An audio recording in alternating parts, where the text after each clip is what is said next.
पावसाचे दिवस आहे. सकाळची पहिली सुरुवात चहाने. अगं पावसाचं वातावरण आहे. नमस्कार, मी रुही स्वागत करते आजच्या ब्लॉगमध्ये. आज मी एक नवीन खरेदी केली, म्हणजे सरप्राईज आहे. चला मी दाखवते, नंतर ना सांगते तुम्हाला काय केलं आहे ते. खूप पावसाचं वातावरण, खूप थंडी वाजते. तर अशा ह्या वातावरणामुळे बारीक पोरं सुरू आजारी पडतात. त्यातल्या त्यात माझ्या नटाला आजार पण आलं. काही केलं काही राहीना, खाली रडारडी चालू. दवाखान्यात जायचं होतं, पण घरची कामं उरकणं गरजेचं होतं. इतका पाऊस चालू आहे का गायांना पण बाहेर बांधता नाही आलं. त्यांना म्हटलं तिला घ्या तोवर, त्यांच्या खाली खूप राडा झाला आहे म्हटलं. तोपर्यंत आले मी ते निखरून.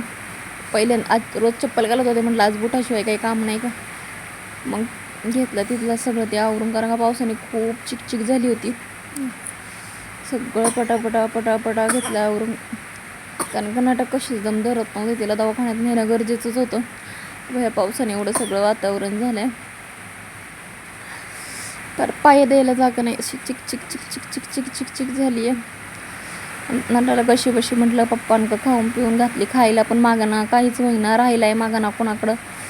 म्हटलं आता एवढं सगळं उरकून गेल्याशिवाय काही पर्याय नाही. पाऊसही चालू होता, म्हटलं पाऊस आहेच चालू, बारीक सारीक ते काही बघून चालणार नाही. कारण का उरकून गेलं म्हणजे तिकडनं आल्यानंतर ना काही नाही, वेळ किती लागतोय किती नाही सांगता येत नाही, कारण का पावसाचे दिवस आहे.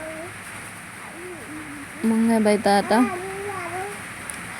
हे कागद टाकलाय, हे चिखलाने भरलेलं होतं म्हणून धुवायला टाकला होता. पावसाने पाण्याने जाईन धुवून. म्हटलं चाललंय तर जाता जाता म्हटलं लाकडं नेऊन ठेवावं.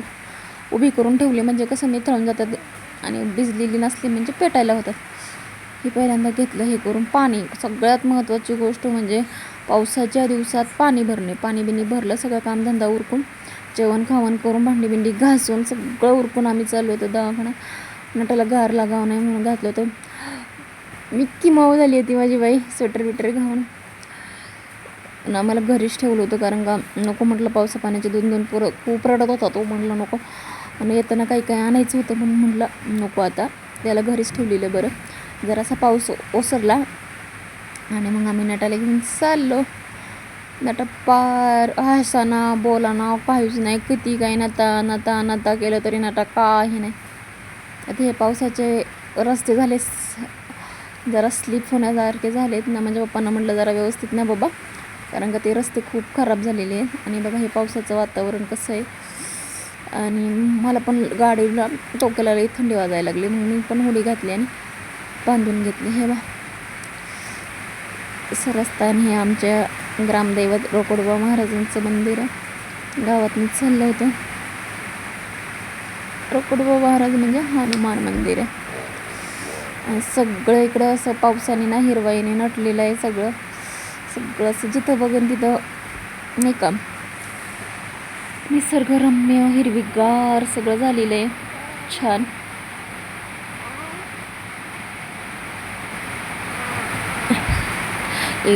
डिवायडरमधली झाडं कटिंग केलेली आहेत, आणि हे काय म्हणतात त्याला, चिखल पण काढण्याचं काम चालू आहे. कारण का गाड्या बिड्या स्लिप होतात, ते चिखल खाली पडलेल्या.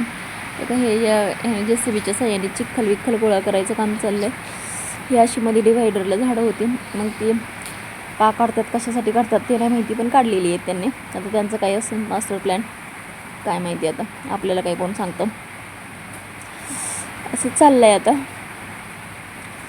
आलं तर पावसाने जरा ट्रॅफिकच होतं. ट्रॅफिक काय कशामुळं लागलं काही कळनाच बाबा. गाड्या एवढं काय मग ते ट्रॅफिक का लागले ते पुढे गेल्यानंतर कळलं.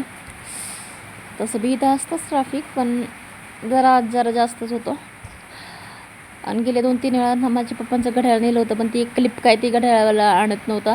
कारण का ते म्हणतात अशा घड्याळांची क्लिप आम्ही ठेवत नाही ब्रँडेड घड्याळांच्या. मग ते आणलं, त्या आणायला सांगितलं होतं म्हणून घड्याळ दिलं नीट करायला. मग पुढं आल्यानंतर ना कळलं बाबा की इथं ना झाडं कटिंगचं काम चालू होतं पावसाळ्यात ना. काम गाड्या घोड्यानं झाडं पडावं नाही म्हणून ह्या काय मशनीच्या साईने झाडं कटिंगचं काम चाललं होतं. म्हणून गाड्या जरा थोड्या साईडने वळवल्या होत्या, म्हणून जरा ट्रॅफिक झालं होतं. हे बघा हे एवढं अंतर आहे. हे असं वेगळी सिस्टीम आहे, आज पहिल्यांदाच बघितलं होतं हे असं. नंतर ना आम्ही इथे हॉस्पिटल आहे, ह्या हॉस्पिटलमध्ये गेलो. डॉक्टर पण जरा उशिराने येणार होते, आम्हाला सांगितलं विचारलं होतं तेव्हा. तिथं मग गेलो, तोपर्यंत तर काही डॉक्टर आले नव्हते. जरा वेळ बसलो. ही नाटा काहीच किती काही केलं कसंही काही केलं. आता हसायला मागा का बोलायला मागा मम्मा मम्मा चालतच तिचं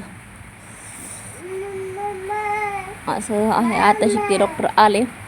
मग पहिल्यांदा नंबर आमचाच होता. मग सगळं हे फॉर्मॅलिटी कंप्लीट केली आणि निघायला लागलो तर पाऊस आला.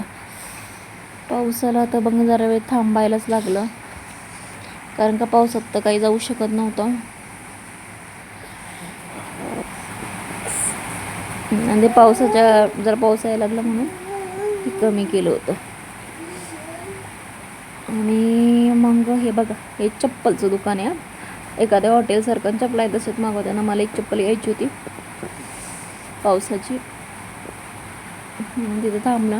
मग ते ना माझ्या पप्पांना म्हटलं तुम्ही रोज सँडल बुटं घालून जाता येतं, तुम्ही पण घ्या इथं. मग आलो आणि मग इथनं घड्याळवाल्याच्या ते घड्याळ घेतलं. हे शनी महाराजांचं मंदिर. पाऊस चालू होता. घरून जेवण खाऊन गेलो तर मग नाश्ता करायची काही इच्छा नव्हती. मग म्हटलं पाणीपुरीवाला दिसलं, म्हटलं चला एक प्लेट पाणीपुरी खाऊया. पाणीपुरी खाल्ली आणि मग आहे ना जरा पुढं निघालो. आणि मग नंतर आठवलं एक जी वस्तू घ्यायची होती ती राहिलीच. मग परत माघारी आलो.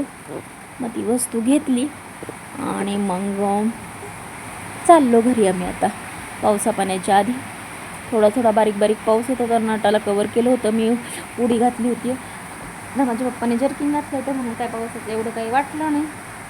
मग आलो ना, मला घरी ठेवलं होतं. मला समोसे घेऊन ये, मला वडापाव घेऊन ये, मला काही घेऊन ये. आज चाललं होतं त्याचं. मध्ये फोन करून म्हटलं हा बा तुला सांगते, हे आहे भगतसिंग सुखदेव राजगुरू यांपैकी राजगुरू ह्यांचा स्मारक आहे, क्रांतीवीर राजगुरू. इथे स्मारक आहे. एक दिवस आले कधी खेडलं तर भेट द्या. आणि असंच एक स्मारक म्हाळुंगे पडवळ इथं आहे, हुतात्मा बाबा गुन्हे यांचं, तिथंही कधी भेट द्या. इथं हे सुशोभीकरण केलेलं नाही आहे. म्हाळुंगचं स्मारक आहे, त्याला खूप छान सुशोभीकरण केलेले. इथं का केलं नाही हे नाही माहिती मला अजून, होईल हळूहळू. निधी तर येत असेल मग काय माहिती आता निधीचं काय होतं ते. त्याच्यानंतर न पुढे गेल्यानंतर नाही ना बघा आहे सिद्धेश्वर महाराजांचं मंदिर. याचा ब्लॉग आहे माझ्या चॅनलवर, नक्की पहा. आणि घरी गेल्यानंतर ना बघा हे सरप्राईज आहे. हे घेतलं होतं मी इलेक्ट्रिक शेगडी. कारण का काय झालं होतं मागच्या वेळेस आहे ना गॅसचा खूप इश्यू झाला होता. गॅस भेटना, चूल पेटवायला लागत होती. माझ्या आधीची शेगडी तिला जरा करंट येत होता, त्याच्यामुळं म्हटलं नको मला नाही ती वापरायची. कारण का कसंही काय केलं तिला ती करंटच मारत होती. वरसवरांचं घर आहे, म्हटलं मी नाही आता ती वापरायची. मग त्याच्यासाठी म्हटलं 2 पैसे गेलेले परवडले बाबा, जीवाशी खेळू नको. मग त्याच्यासाठी घेतली ही नवीन शेगडी आणली. म्हटलं ज्या वस्तूची गरज आहे ते लागतच आहे, भले त्याचा वापर होऊ नाही वा इमर्जन्सी होईलच म्हणून ती घेऊन आले. मग पहिल्यांदा काय करायचं त्याच्यात मग माझे पप्पा म्हणले काय गोड करायचं, तर म्हटलं हे कर खीर. म्हटलं हां खीर कशाची, चहा घ्या. मग म्हटले चहा कर. मग आता हे चहा उकळला. आणि पण बघा ना, आणि म्हणतात ना कोणती नवीन वस्तू घेतल्यानंतर त्याच्यात दूध उतू घालवतात. पण हे काही माझ्या काही डोक्यात कल्पना काही नव्हती, पण आपोआप बघा ना त्याच्यात ते ना पहिल्यांदा दूध ठेवलं, ते दूध आपोआप उतू गेलं त्याच्यावर. म्हटलं चला शुभ आहे, चला चालतंय चला. आणि माझ्या नटाला तर काय बाई माझे पर्सच घेऊन बसायचं होतं. त्या पर्समध्ये काहीही नाही आहे. तिचं पण तिला नुसती पर्स घेऊन कुठे हिंडायचं आहे काय माहिती, हिंडती परस करती. म्हटलं घे बाई खेळ. असं हे पावसाचं वातावरण अजूनही आहे. आणि मग नंतर ना माझ्या लक्षात आलं बाई कोणती नवीन वस्तू घेतल्यानंतर तिची जरा पूजा करायची असती. मग त्याच्यानंतर मी पूजा करून घेतली बाबा तिची, कारण का म्हटलं नको. आणि हे बघा हे आहे सीताफळीचं झाड. याला